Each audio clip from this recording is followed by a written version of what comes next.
Kashi episode 33। Malini की चाल का खुलासा। रात का वक्त, अभय का माहौल। अभय जब होश में आया तो देखा मालिनी बैठी हुई थी। उसने सर पर हाथ रख उठते हुए कहा, काशी मैं कब से सो रहा हूँ।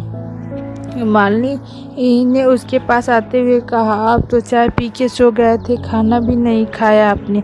मेरा सर भारी हो रखा है, पता नहीं क्यों। आप खाना खा लीजिए, मैं दवा दे दूंगी, तब सो जाना आप। ये कहकर मालिनी खाना लेने चली गई। किचन में आके उसने खाना निकाला और थाली में सजा लिया और अपने साथ लिए एक पुड़िये से कोई दवा खाने में मिलाते हुए, आज रात आपकी आखिरी रात है अभय। कल जब काशी यहाँ आएगी तो आप जिंदा नहीं होंगे और तब मैं उसकी हार देखूंगी। अपने आंखों से उसे रोता बिलखता हुआ मालिनी ने खीर की कटोरी में अच्छे से जहर मिलाया और थाली में लेकर वो कमरे की तरफ बढ़ गई। ये सब राणा ने देख लिया था। मालिनी जाने लगी तो हॉल में रखा फोन बजा। मालिनी ने देखा कोई नहीं था तो खाने की थाल रख के उसने फोन उठाया। उसने जैसे फोन के उस तरफ की आवाज़ सुनी तो उसकी आंखें फैल गई। वो कुछ देर बाद बात करती रही, फिर वो फोन रख थाली लेकर अभय के पास आ गई। अभय आपके लिए खाना, ये कहते हुए मालिनी अंदर आ गई। राणा जी पर्दे के पीछे खड़े बाहर से देख रहे थे। अभय बैठ के खाने लगा। मालिनी उसे खाता हुआ देख रही थी। मालिनी उसे खाते हुए देखकर मन ही मन बोली, खाओ अभय, आज ये आपकी जिंदगी की आखिरी खाने की थाल है और आखिरी रात इस महल में। अभय खाना खा रहा था। राणा उसे देखा और मुस्कुरा दिया। अभय खाना खा के दवा लेके सो गया। मालिनी सुबह का इंतजार कर रही थी कि अभय की मौत की खबर कल काशी को देगी और दूसरी तरफ काशी सबके साथ इंतजार कर रही थी सुबह का, ताकि सच की जीत हो और वो मालिनी को उसका जवाब दे सके। ये रात सबके लिए भारी थी। काशी अलाव के सामने बैठी थी और अम्मा उसके पास बैठी थी। सब गांव वाले भी जाग रहे थे और सब साथ बैठे थे। लाखन ने सारंगी बजा दी तो काशी उसकी तरफ मुस्कुरा के देखने लगी। संगीत एक ऐसी चीज़ है जिसे सुन के हर परेशानी कम हो जाती है। कुशल और उसके आदमी पूरे गांव की रखवाली कर रहे थे। अम्मा जलते हुए अलाव में लकड़ियां डालते हुए गाना गाने लगी। गांव वाले अम्मा के पास आकर बैठ गए। यारा सिली सिली बिरह की रात का जलना, यारा सिली सिली। काशी मुस्कुरा के अम्मा की तरफ देख रही थी।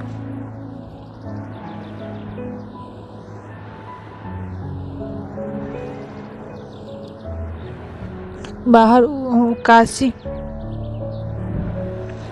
ने सर उठा के देखा तो चांद अपने पूरे आकार में आ चुका था। काशी उठते हुए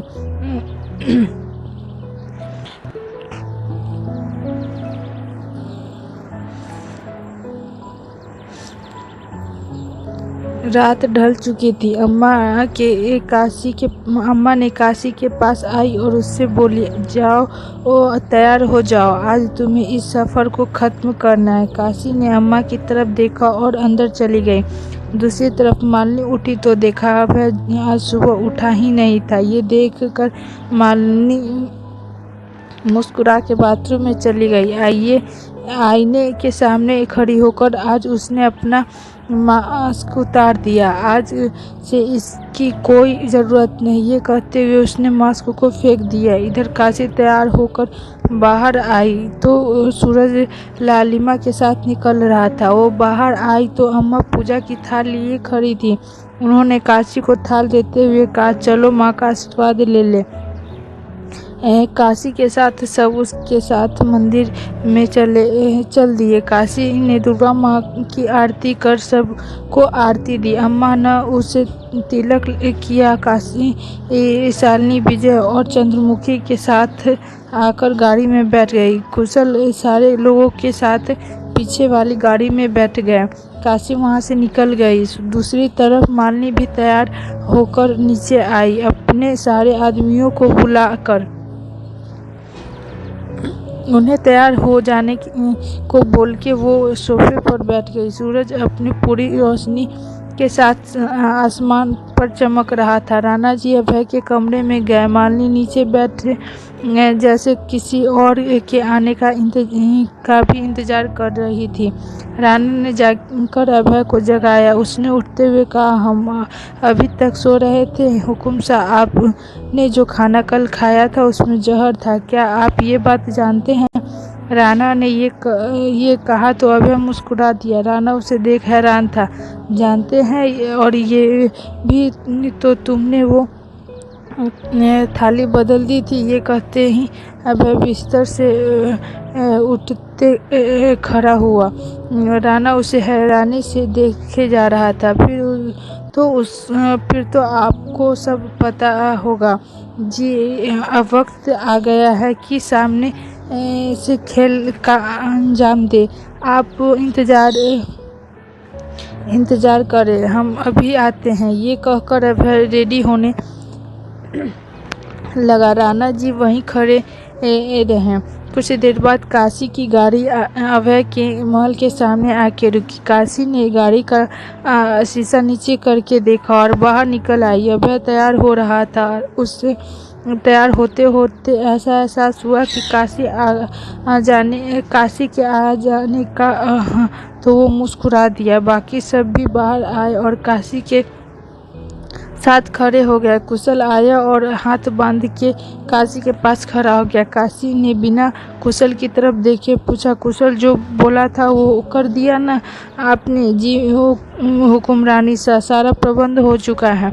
जाओ गेट खोलने को कहो। उसके कहने पर कुशल ने जाकर गेट खोलने को कहा तो मालिनी इनके गुंडे ने मना कर दिया। उन्होंने जैसे मना किया वैसे उन्हें गाड़ी की आवाज़ आई। कुशल और बाकी सब ने देखा तो दंग रह गए। काशी गाड़ी में बैठी थी और उसने गाड़ी पीछे ली और तेजी से आगे बढ़ा दी।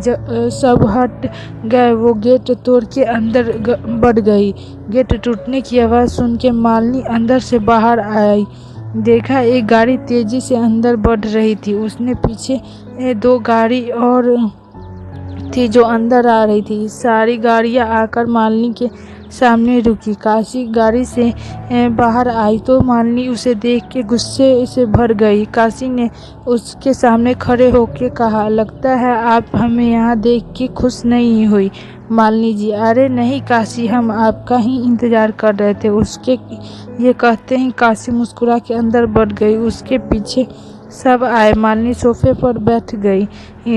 मालिनी ने उसे ऐसे खुश होता देख कहा, काशी, तुम्हारे लिए हमारे पास एक दुख भरी खबर है। इस पर चंदो ने कहा, थारे पास कोई खुशी की खबर कौन हो सकती है? मालिनी ने सातिर हंसते हुए कहा, चिंता मत करो चंद्रमुखी, बहुत जल्द तुम्हारा मुंह भी बंद हो जाएगा। शालिनी ने मालिनी की तरफ गुस्से से देखकर कहा, तू तो अपनी सोच कि तेरा हार कितना बुरा होने वाला है।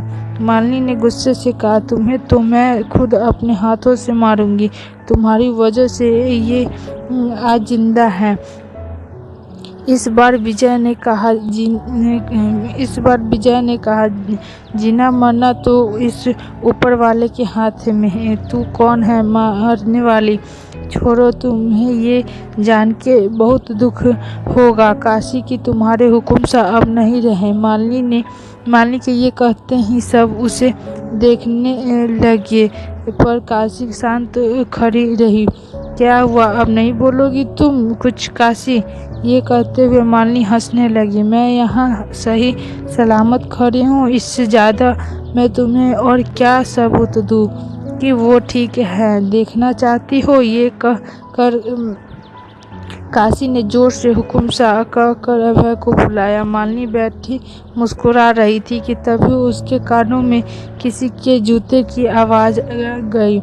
यह सुनकर उसने उठ के ऊपर निगाह उठाकर देखा तो अभय उतने ही ताव के साथ नीचे उतर रहा था और राणा उसके पीछे था। सब उसे देख के खुश थे। बस मालिनी के होश उड़ उड़े हुए थे। अभय आया और काशी जी के सामने खड़ा हो गया। काशी ने उसे नम आंखों से देखा।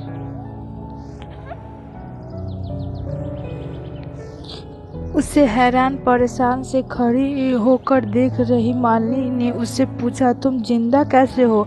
अभय ने उसे देखते हुए कहा, वैसे ही मालिनी जैसे आज तक आप हमारी काशी की जगह पर रह रही थी, चालाकी से। तुम्हें क्या लगा मालिनी कि तुम्हारे यहाँ आने से और काशी की जगह ले लेने से किसी को कुछ पता नहीं चलेगा? अरे पता तो उस दिन ही चल गया था जिस दिन तुमने हमें छुआ था, क्योंकि हम काशी के एहसास को बहुत अच्छे से पहचानते हैं मालिनी, पर हमें ये नहीं पता था कि तुम कौन हो।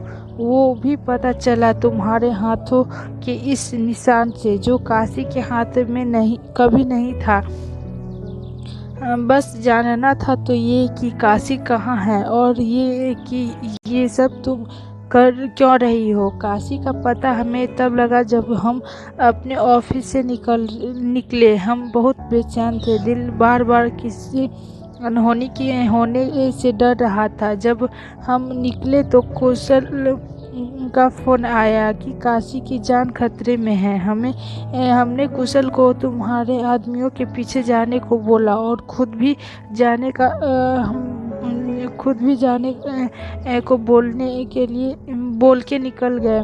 पर वहाँ हमसे पहले शालिनी और राणा जी और चंद्रमुखी पहुंच गए और काशी को अपने साथ ले गए। पर हमारा गुस्सा फट चुका था। हम तो उस दिन ही तुम्हें तुम्हारी औकात दिखा देते, पर कुशल ने हमें रोक दिया। हम राणा जी के पीछे चंद्रमुखी के गांव तक आए।